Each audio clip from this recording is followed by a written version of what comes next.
No one likes being told what to do. Whether it's at home, at work, or at school, being restricted from making your own decisions is frustrating. As a high school student, I'm restricted from making my own decision by being told what I can and cannot wear, how I can and cannot wear it, and if I'm deemed appropriate by someone else's standards.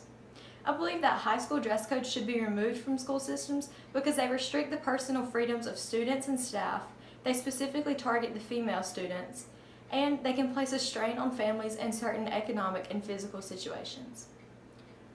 Dress codes prohibit everything from leggings, shorts, dresses, skirts, and various types of athletic wear from being worn at school. As a student, I love dressing comfortable and wearing Nike shorts and leggings, but because of my school's dress code, I'm restricted from wearing these clothings for the fear of being punished. Dress codes restrict the freedoms of students and staff, and these restrictions aren't new. In 1969 occurred the Supreme Court case Tinker v. Des Moines, where students were banned from wearing black armbands in a silent protest against the Vietnam War. These bans were not physically harmful to anyone, did not disrupt the classroom environment, and were not unlawful outside of the school.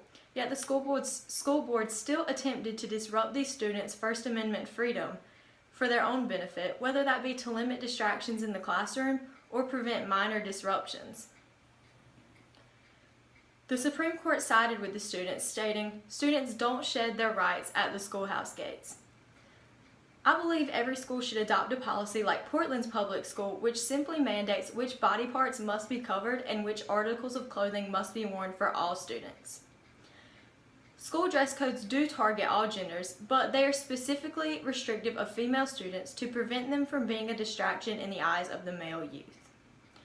According to many dress codes today, guys are not mature enough to handle themselves and complete their work in the classroom if the student beside them happens to reveal the top of her shoulder or is wearing a pair of leggings with her extra large t-shirt over it.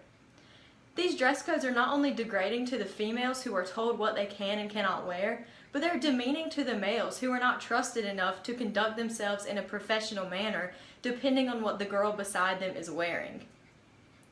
I believe that these school dress codes shift the blame from the male students because of their assumed immaturity and places the blame on the females for being too provocative or revealing. In the case of Ebony Banks, a mother of a 6th grader at Mattawoman Middle School, her daughter missed educational time and was forced to change her clothes because she wore a pair of leggings without a shirt over it long enough to reach her fingertips. According to Banks, the school system imposed this policy to prevent certain ethnicities from being too distracting in the classroom because their behinds are stereotypically larger than other races. This was both a racial and gender bias movement.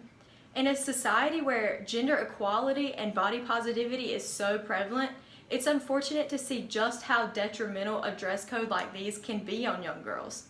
In a time where we should be uplifting them and teaching them to be confident, we're telling them to cover up to prevent them from being an inconvenience to others.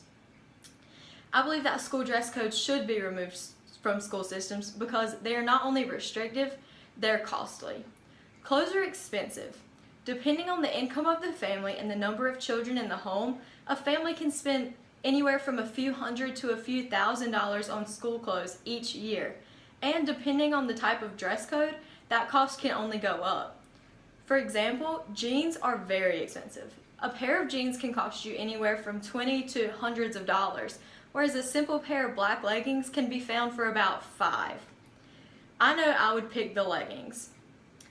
In the case of Wyoming Valley West School Board, the school board imposed a new dress code in 2007 and received backlash from parents who couldn't afford to buy the clothes to meet the requirements.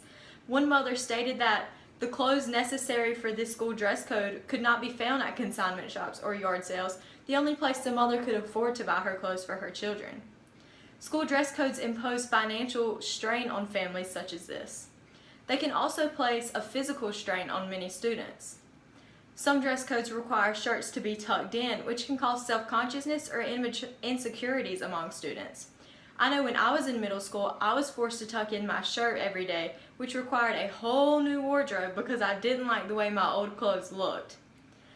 I know that's silly, and some school boards would just say, wear the clothes anyways and tuck them in, but good luck trying to get a middle school girl to wear something she doesn't like. I know I didn't.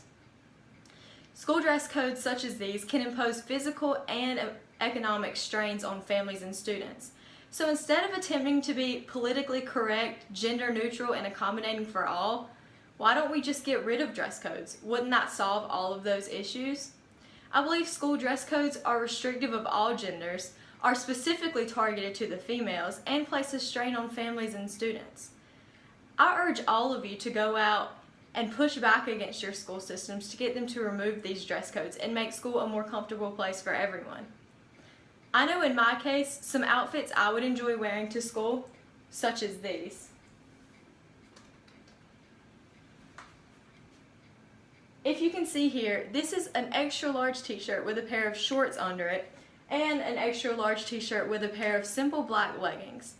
Personally, I do not feel that I was dressed inappropriately in either of these outfits, but according to my school's dress code, I would be sent home and possibly have a referral for being in violation of the dress code. Also, here's a photocopy of my school's dress code. Out of this entire list, there are 4 specific bullets targeted to just the female students. This shows that dress codes are targeting towards females and teach them to cover up and restrict what they can wear just for the benefit of the school. Out of 10 bullets on this list, 4 of them, just 4, are specifically targeted to the females. None of them specifically target the males, and the rest just include items such as hats and scarves. I believe that school dress codes should be removed from the school systems because they are restrictive of students and staff, they specifically target the females, and they can place a strain on certain families in certain economic and physical situations.